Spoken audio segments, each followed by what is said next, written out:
Graça e paz, Deus abençoe a sua vida em nome de Jesus. Vamos aqui juntos meditar em Mateus capítulo 15, do versículo 10 ao 20, com explicação para que você venha compreender melhor a palavra de Deus. Eu creio que esse vídeo vai te ajudar e vai abençoar o seu entendimento. Se você está aqui pela primeira vez, meu nome é Wilder Salles, eu te convido a clicar no botão abaixo de se inscrever e ativar o sininho para sempre que eu postar um vídeo aqui, o YouTube recomendar para você e você não ficar de fora. Ok?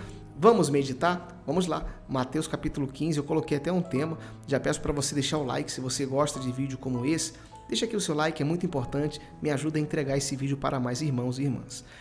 Eu coloquei assim, ó, o que tem saído do seu coração? É sobre isso que vamos falar aqui hoje, nesse texto de Mateus 15. O que tem saído do seu coração? O que sai do coração, meu irmão, realmente é aquilo que está dominando a pessoa. Não tem um provérbio que diz que a boca fala o que está cheio o coração? Realmente, o que está cheio do coração é o que vai sair, é o que a pessoa vai realmente falar, vai declarar, vai apresentar com as suas atitudes. E em Mateus 15, no versículo 10, Jesus ele vai realmente trazer esse entendimento para as nossas vidas de uma maneira simples e clara e com ensinamento muito profundo. Vamos lá, diz assim: Jesus chamou para junto de si a multidão e disse: ouçam e entendam. O que entra pela boca não torna o homem impuro, mas o que sai da sua boca, isto o torna impuro. Ele estava aqui realmente debatendo com os fariseus, com os doutores da lei ali da sua época, sobre as tradições e costumes. Eles tinham um costume realmente de criticar toda pessoa que não lavava as mãos para comer. Eles falavam que a pessoa ia se tornar impuro. Era um costume, uma tradição. Mas Jesus vai mais além. Então ele declara no versículo 11, o que entra pela boca não torna o homem impuro. Ou seja, não é o que a pessoa come que vai tornar ela impura, mas o que sai da boca, isto o torna impuro. Ou seja, é o que sai do coração que torna a pessoa impura. Por isso eu coloquei assim, muitas pessoas estão mais preocupadas com costumes e religião do que com aquilo que pode prejudicar seu relacionamento com Deus. As pessoas, elas estavam mais preocupadas, aqui no caso os religiosos, com os costumes, com a religiosidade, do que realmente com a vontade de Deus. E hoje em dia não é diferente. Muitas pessoas também estão mais preocupadas com tradições, costumes, do que realmente com aquilo que agrada ao Senhor. E não deveria ser assim. Nós deveríamos primeiramente se preocupar em agradar a Deus do que se preocupar com os costumes. É claro, costumes, tradições são importantes, a gente respeita, mas nós precisamos primeiramente colocar o Senhor, a vontade do Senhor, para o agradá-lo, ok? Então, era isso que Jesus estava explicando aqui para as pessoas naquela época. Continuando agora o verso 12 e 13, diz assim: então os discípulos se aproximaram dele e perguntaram: sabe que os fariseus ficaram ofendidos quando ouviram isso? 13. Ele respondeu: toda planta que meu Pai Celestial não plantou será arrancada pelas raízes. O que Jesus aqui está realmente ensinando? Aquilo que eu coloquei para você. Jesus não estava preocupado com a opinião dos outros, mas sim em fazer a vontade de Deus. Devemos fazer o mesmo. Meu irmão, Jesus não estava preocupado com os fariseus, o que eles iam pensar, o que eles iam falar, mas ele respondeu de uma forma bem clara. Ele respondeu: toda planta que meu Pai Celestial não plantou será arrancada pelas raízes. Ou seja, aquilo que não é de Deus não importava para Jesus. E nós devemos fazer o mesmo, irmão. Quantas pessoas ficam paralisadas porque se preocupam com a opinião do outro? Você deve se preocupar com a opinião do Senhor, com a opinião do Senhor sobre a sua vida. Quando você fizer algo, pergunte para o Senhor: será que isso agrada a Deus? Será que isso é da vontade de Deus? Essa deve ser a sua preocupação. Agora, o que a pessoa A ou B vai pensar, isso, meu irmão, não tem a importância que tem a importância do Pai. E Jesus não estava preocupado com os fariseus, ele estava preocupado em fazer a vontade do Pai.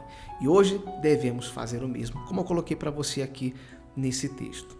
Ok? Vamos continuar então a nossa meditação, agora no versículo 14 e 15. Deixemo-nos, eles são guias, cegos. Se um cego conduzir outro cego, ambos cairão num buraco. Então Pedro pediu-lhe: explica-nos a parábola. Jesus foi bem claro aqui, declarando que o cego não pode guiar outro cego, porque se um cego guiar outro cego, eles vão cair no buraco. Mas por que Jesus falou dessa maneira? Eu coloquei assim: quem não enxerga o verdadeiro evangelho está cego nesse mundo, e seu final será triste. Era o caso dos fariseus. Eles eram religiosos, mas eles eram cegos espiritualmente, pois não estavam enxergando ali o Senhor Jesus, as boas novas, o verdadeiro evangelho. Quem não enxerga é um cego guiando outro cego. E hoje em dia não é diferente, meu irmão. Quem está cego espiritualmente, quem não conhece o evangelho, quem não conhece a Cristo, está cego neste mundo. A pessoa que não conhece Jesus, ela está cega, ela está perdida e o seu final será triste. Então cabe a nós, cabe à minha vida, à sua vida, a pregar o evangelho, a levar o evangelho a todos e explicar sobre o reino dos céus. O Senhor conta com nossas vidas para abrir os olhos espirituais daqueles que estão cegos, daqueles que estão perdidos neste mundo, pois isso é o que o Senhor espera da nossa vida. Então, nós precisamos fazer isso. Não ser religiosos. Os fariseus aqui, eles eram religiosos, eram pessoas realmente que se preocupavam com a religião e não com o Criador, com o Senhor Deus. Ok? Vamos continuar então nossa meditação. Agora o versículo 16 e 18. Jesus começa a explicar para eles: será que vocês ainda não conseguem entender?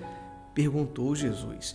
Não perceberam que o que entra pela boca vai para o estômago e mais tarde é expelido? Ele volta novamente na explicação sobre aquilo que entra pela boca.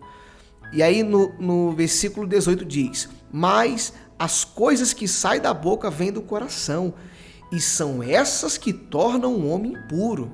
Então ele é bem claro aqui, bem objetivo. Eu até coloquei, Jesus é bem claro e afirma que se o nosso coração for um coração longe do Senhor, vamos contaminar todo o nosso ser. E não é isso? As coisas que saem da boca é o que contamina, meu irmão.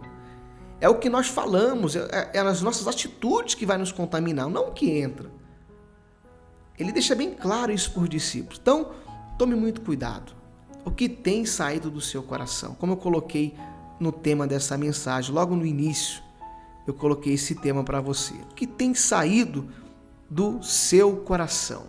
O que tem saído? Porque é o que sai que contamina você, não é o que entra. O que entra, você pode até realmente ali comer algo, fazer mal, enfim, na maneira física falando, mas espiritualmente falando, era isso que Jesus estava declarando aqui. De uma forma espiritual, não é o que entra, mas é o que sai. É o que a sua boca fala. E aí ele conclui nos dando aqui exemplos, versículo 19 e 20, e a gente finaliza. Pois do coração saem os maus pensamentos. Olha aí, os homicídios, os adultérios, as imoralidades sexuais, os roubos, os falsos testemunhos e as calúnias. Ele então dá aqui exemplos específicos. O que sai do coração? Mau pensamento, homicídio, adultério, imoralidade, enfim, ele começa a dar exemplos. E ele conclui: essas coisas tornam o homem impuro, mas comer sem lavar as mãos não o torna impuro. Então Jesus é claro. E eu coloquei: por isso, encha o seu coração da palavra do Senhor. Enche o seu coração da palavra do Senhor. Porque o que vai tornar você impuro é o que sai e não o que entra. Glória a Deus. Deu para você compreender? É isso, meu irmão, que Jesus estava ensinando com essas parábolas. Jesus aqui, ele quebrou a religiosidade.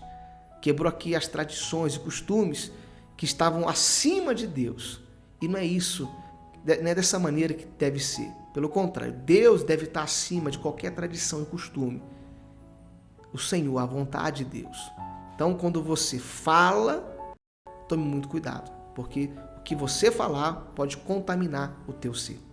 O que você fizer pode contaminar o teu ser. Uma atitude, tudo que você fizer, é isso que contamina, não é o que entra. O que entra, como ele disse, não contamina, mas é o que sai. Amém? Deu para você entender? Espero ter sido claro aqui, de uma maneira simples. Depois você releia novamente aqui os slides que eu coloquei, os textos, as anotações, tire as suas dúvidas e que você possa aprender mais da parte de Deus. Se você gostou, só peço que deixe o like. Novamente, peço para você, deixe aqui o seu comentário e compartilhe esse vídeo com um irmão, uma irmã que está começando a estudar a palavra de Deus. Eu tenho certeza que você vai abençoar aquela pessoa. Fique na paz do Senhor Jesus Cristo, que Ele te abençoe grandemente e até o nosso próximo.